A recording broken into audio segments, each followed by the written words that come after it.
عايزين يسحبوا الجنسيه الفرنسيه من كريم بنزيما وياخدوا منه البالون دور بتاعته عشان بيدعم فلسطين. تعالى اقول لك لعيبه الكوره اللي بتدعم فلسطين بيحصل فيهم ايه.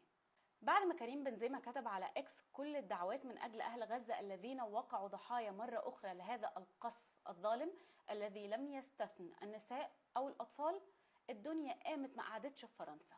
اولا طلبت السياسيه او السيناتور فاليري بوير الفرنسيه الحكومه بان هي تجرد كريم بنزيما من جنسيته وان هم يسحبوا منه جائزه الكره الذهبيه، وقالت في عريضه موجهه للحكومه الفرنسيه ان ما ينفعش ابدا مواطن فرنسي مزدوج الجنسيه ومعروف دوليا ان هو يخون بلده بالطريقه دي. الموضوع بقى كبر اكتر لما وزير الداخليه الفرنسي اتهم كريم بنزيما على الهوا بان هو بتربطه علاقه بجماعه الاخوان المسلمين، وقال وزير الداخليه احنا بقالنا كام سنه كده ملاحظين ان كريم بنزيما بينجرف ببطء نحو الاسلام المتشدد والصارم، واللي هو سمه واضحه جدا من سمات الاخوان المسلمين، واللي بيحاول بنزيما ان هو ينشره بقاله فتره في المجتمع الفرنسي وخصوصا في مجتمع الرياضه. بصراحه عشان كنت عايزه افهم الموضوع اكتر ايه اللي بنزيما عملوا يخلوه ان هم يطلعوه ارهابي بالشكل ده، جبت الانترفيو بتاع وزير الداخليه بالظبط من الصحف الفرنسيه ولقيته بيقول ان بنزيما متهم بالظبط كده diffuser les normes islamiques dans différentes passes de la société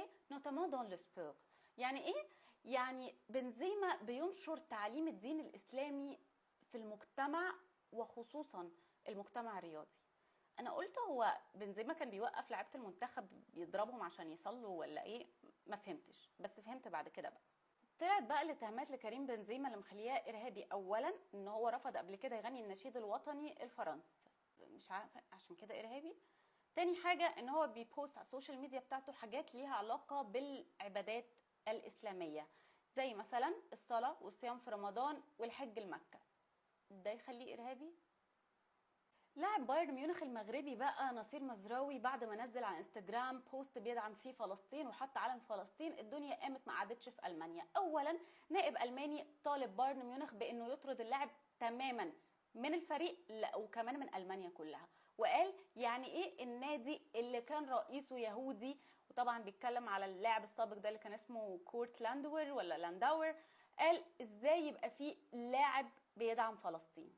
وكتب النائب على مواقع التواصل الاجتماعي انه ما ينفعش ابدا نادي كورتلاند اللي قبل كده النازيون بصوا له بازدراء وقالوا عليه اسم نادي اليهود ان هو يتجاهل الامر ده وان هو لازم يطرد اللاعب ده من المانيا كلها.